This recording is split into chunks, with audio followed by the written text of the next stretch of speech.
Hello guys, Mr. Danaman2050 here, welcome to another video, and in today's video I'm going to be giving you the £200 PC build.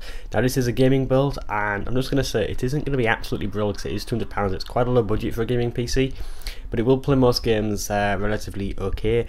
And yeah, besides, you know, £200 is a lot less than what most of the consoles out there are, so you know. So first of all, we're going to be getting the Intel Pentium, the G2030.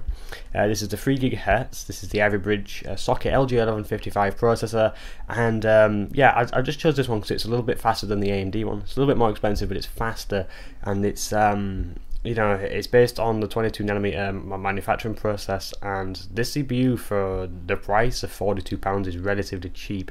Now I'm just going to say, guys, I do get all my stuff off ARIA PC technology. This to me is cheaper than Amazon half the time, but if you read their actual kind of aim on their website, it is to be the cheapest in the UK, so they definitely do that. Now, in terms of the motherboard, we're going with the MSI H61M-P31-G3. This is a Generation 3 Intel H61 socket 1155 DDR3 PCI-Express motherboard.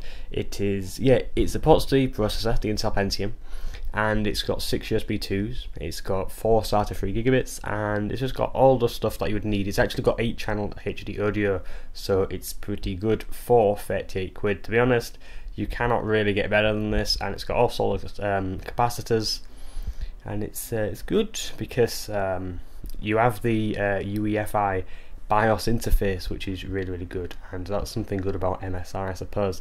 Now onto the RAM, we're going to be getting some really cheap RAM, but at the end of the day, RAM doesn't really play a massive part in the system unless you've got an APU, and in this case we're going to get a CPU. So yeah, we're going to be getting 4 gigabytes. So it's a 4 gig stick of Transcend, 1.3 gigahertz RAM. Cast latency is 9, so that's really low, and that's good. And yeah, for £26, well, £25.99, it's really cheap. Now for the GPU, we're going to be getting the MSI. This is the HD7750. It's a 2 gig card, so it can play most games these days, and it's the Black Knight version. So this is, quite frankly, this isn't one of the, like, this to me is one of the low end cards, but it does beat the APU options, and I kind of want to stay away from APU options because you can't really upgrade APU systems, which is a little bit crap. But yeah, this has got 400 cores. It's PCI-Express 3. So it supports that. It's a DirectX 11 card, so it's all good. It has DVI, -I, it has HDMI, and also has DisplayPort for you guys that use that. And yeah, it's got a 3-year warranty, which is pretty good. So yeah, that's the GPU we're going to be using, and that's 63 quid. So 64 quid, so that's pretty good. Now, if you have, guys, got the extra money, literally, and you're willing to pay £10 more, I will recommend you getting the HD 7770. Now I know this may seem like a step backwards because it's a 1 gig card, but the 7770 is a pretty good card and will play most games, seriously. Now this is a little bit better as it has 640 cores, and its core clock is actually 1000. If we go back to the actual last card that was on, that has a core clock of 830, so you know, you can choose there, but I'm just going to say the 7770 is a little bit better because it's just newer, isn't it? It's kind of newer, and it's got a lot more cores. So yeah. Now in terms of the hard drive and the CD drive and stuff, without these, yes, the build would be £200, but I'm going to add these in, which will make the total build price to be £240. But you guys have hard drives already at home, as well as CD drives. Yeah, you have them in your laptops, on your existing computers, and if you're going to be building this PC, you're probably not going to be using your old PC. So yeah, you can rob the hard drive and CD drive from your other ones and put it in this one. Now yeah, this hard drive that I chose, in case you don't have one, this is a 500 gigabyte Seagate Barracuda. This is a 3.5 inch SATA 2 hard drive, and it's £27. The spin on this is actually 7,200 RPM. And the average seek time is 8.5 milliseconds, so that is pretty fast for £27, and to get 500 gig is pretty good.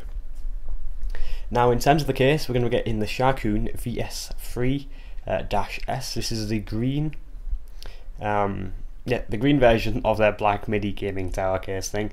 It's yeah, it's got a green fan and it's green just on the front. You can get a red one from a PC, but this is 22 quid and it's really, really cheap, considering it's, you know, the case doesn't look too bad. And in terms of the internals, you get quite a bit of room, to be honest. You get quite a bit of room to install your stuff. It has 3 drive bays. They're the 5.25 inch ones. Then you get a 3.5 inch bay.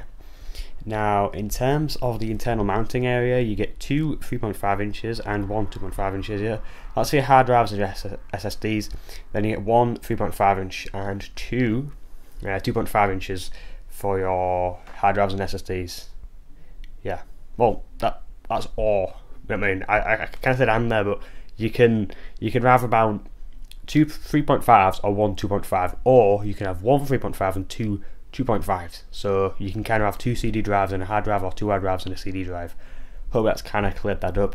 You get audio ports, you get 7 slots for add-on cards. However, our motherboard, if you just go back to the motherboard, actually, it doesn't have that many ports on it. It has, well, it has 1 port for your actual graphic card, and then it has one of the small ones, one of those small PCI ports for the actual, something like a Wi-Fi card or SAN card, yeah, PCI-Express. Now, going onto the power supply. Now, as again, guys, you can rob your power supply from your old PC if it's better than this, but this is pretty cheap for power supply, and I am sorry, but it's 200 quid is a really, really low budget for a PC, and to be gaming on it as well, and spending like, you know, 70 or 80 quid on a graphic card really, really does pull the price down in terms of what you've got left for other components. Now we're going to be getting the 400 watt ARIAnet Ace series power supply. This is 400 watts and it has a 12 centimeter fan, or 120 millimeter fan, whatever you want to say. Now this actually is, this power supply is 80% efficient. Yeah, it does say that on the box, but if it is, who knows? Now in terms of all the connectors, you've got all the connectors you need, apart from you've got no 6 pins or no 8 pins. Now this might, for you guys, seem a worry if you are wanting to upgrade to an actual graphic card that does need power, plugging into it, but the actual MSI HD 7750 doesn't need that. So that's pretty good. Now moving on to the last component, guys, the boring one. We're going to be getting a DVD reader. This is a Samsung SH-118 AB/BEBE. This is the black 18x SATA DVD-ROM. This is the OEM version, and quite frankly, it can play back your CD-ROMs at 48x. To be honest, this only reads, but what do you use your drives for? Installing your OS, and that's it. If you guys want to install your Windows 7 or your Windows 8 or whatever you're going to be installing from a flash stick, feel free, and you save yourself just under 13 quid. So that's going to wrap it up, guys, for the actual build. All the specs should be in the description. If not, you can send me an email and say, Dan, we're into the description, and then I'll be like, I'm sorry, and then, you know. Anyway, guys, yeah, that's going to be it, 200 quid. If you guys kind of have any options in terms of what can be alternatives, you know, for graphic cards or RAM or whatnot, let me know, and yeah, I'll be quite interested to see what you guys come up with. So this is kind of my take. This is what I would get if I had a budget of 240 quid. But I would seriously rob my hard drive and stuff from my old machine, since if I'm building a new one, everyone's going to go in the bin, quite frankly. But yeah, anyway, guys, I'll catch you in my next video. Goodbye.